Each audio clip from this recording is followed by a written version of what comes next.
Murderbot Season 1 is out in full on Apple TV+, new sci-fi mystery comedy show based on a book series by Martha Wells, which I have not read. This stars Alexander Skarsgård in the lead role, 10 episodes around 25 minutes each, the second season already confirmed.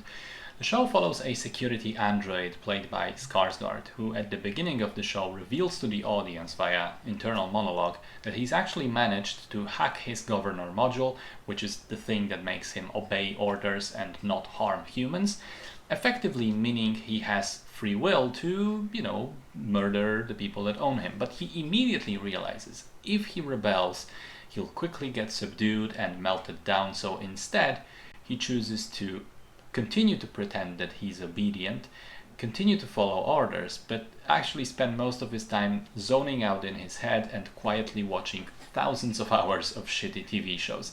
And then he gets bought by a group of inept hippie colonists who of course run into mysterious trouble at their new home planet, requiring Murderbot's reluctant help.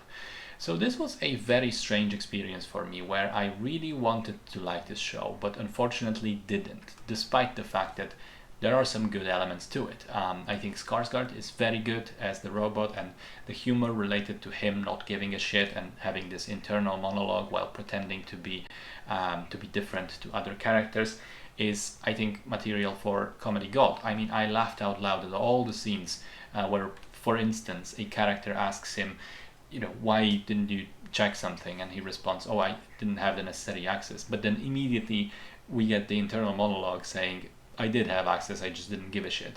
This is grand. Those were my favorite scenes of the show.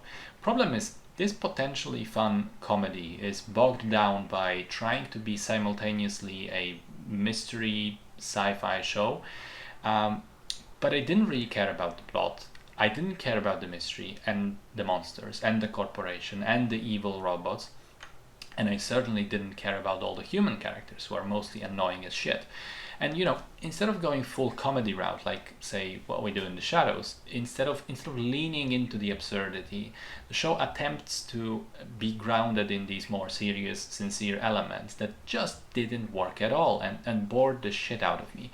To the point that whenever Friday would roll around and a new episode would come out, I wouldn't think, oh great, let's see what happens in the show this week. I thought, I have to sit through another half hour of this. Honestly, if I didn't dislike dropping shows so much, I probably wouldn't have finished the season. I would have stopped after 3 episodes or so. I just wasn't excited for it at all. Also, as many people online have pointed out, the format seems to be really weirdly wrong for the show in terms of episode length.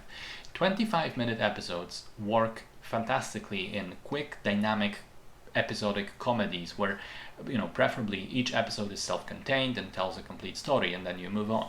But in a serialized mystery show, it's just too short, and it felt like every episode would manage to do half a thing to move the story forward, and then we run out of time and immediately end on another cliffhanger.